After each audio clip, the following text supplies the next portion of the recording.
I heard the show was canceled a few weeks after I turned in the final draft of Requiem. And needless to say, I was rather disappointed because that meant that the show wouldn't be filmed and it wouldn't be aired. And that's really too bad because I really wanted to see that show done. But this happens in television. It happens a lot. And all you can do is, just sort of like shrug and say, oh well, take the money and move on.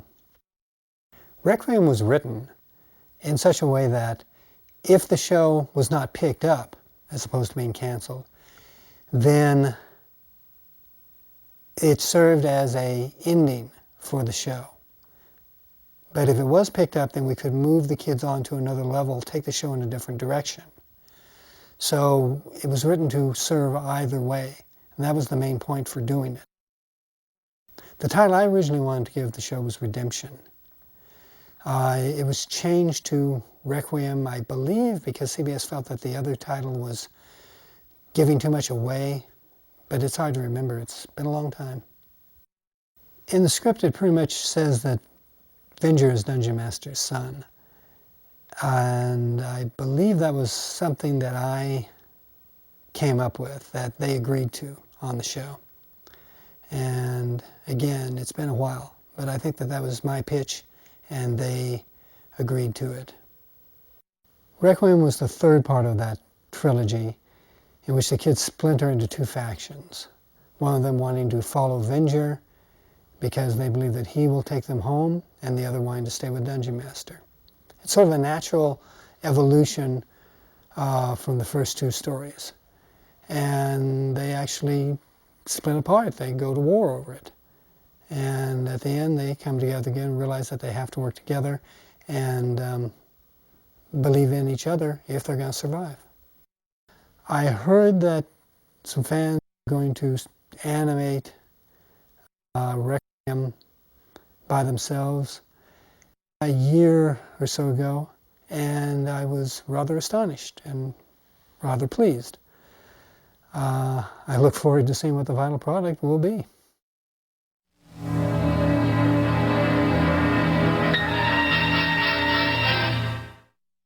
My name is George DeLuca.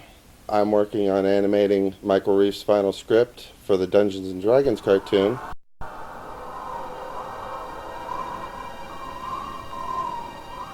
Venger.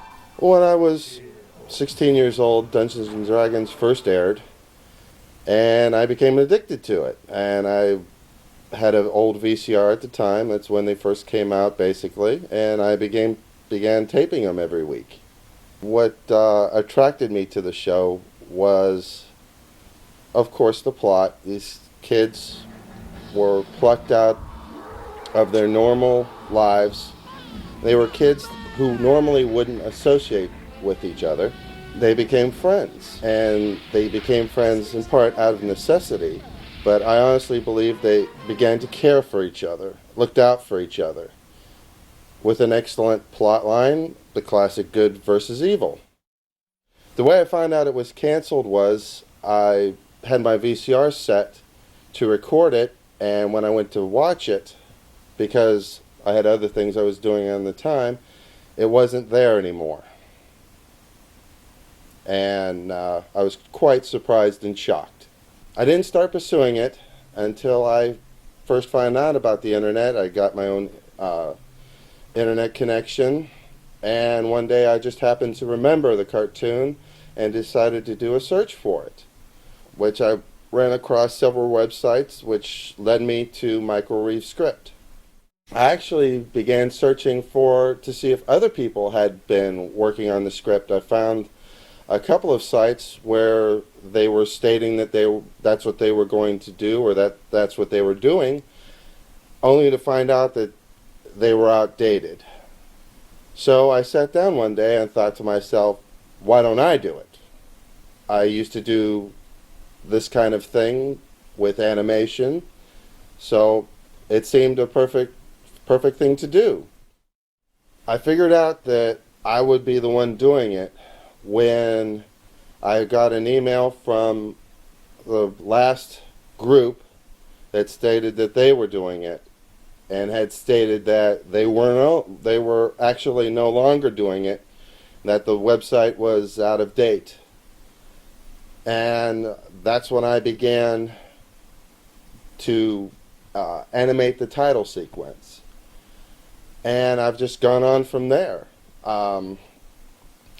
It was actually 6 months into it that I realized how big it was going to be, as far as the characters, hand drawing them, finding existing footage, going through my own VHS tapes to find actual episodes. I created a website because I started to realize the enormity of it, hoping to get some people to volunteer to help me out. And I've been very successful so far with that. It's actually turned into a labor of love, in that it's something I really enjoy doing. I've always liked to do animation. I've always liked to do something with computers and what they can do, especially as they've gotten more powerful, which has enabled everybody to do essentially what they want to do. What I'm using is a PC with Aurora for 2D character drawing, for Eric and all the other main characters. I use Lightwave 3D for the background images for bigger characters like the Hydra, the Bronze Dragon for the Galleon, things like that. This thing's got more legs than T-Man!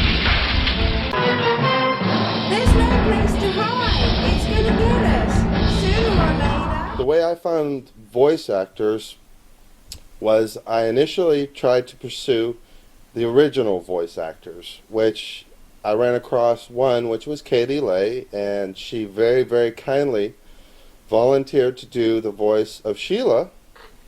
I also posted on my website a request for other people, whoever wanted to volunteer.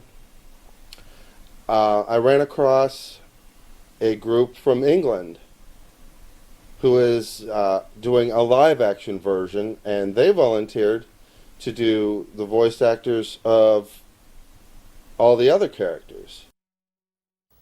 I think that the script that I wrote works as a fairly decent legacy for the show. I think it wraps everything up pretty well. I think that if they had continued the show, it would have served as a good springboard for a new direction. I wish that they had, done it at the time, but they didn't. And so if somebody actually is able to finish animating a version out there on the web, then maybe that'll serve as a sort of closure for all the people out there who wanted to know how it ended.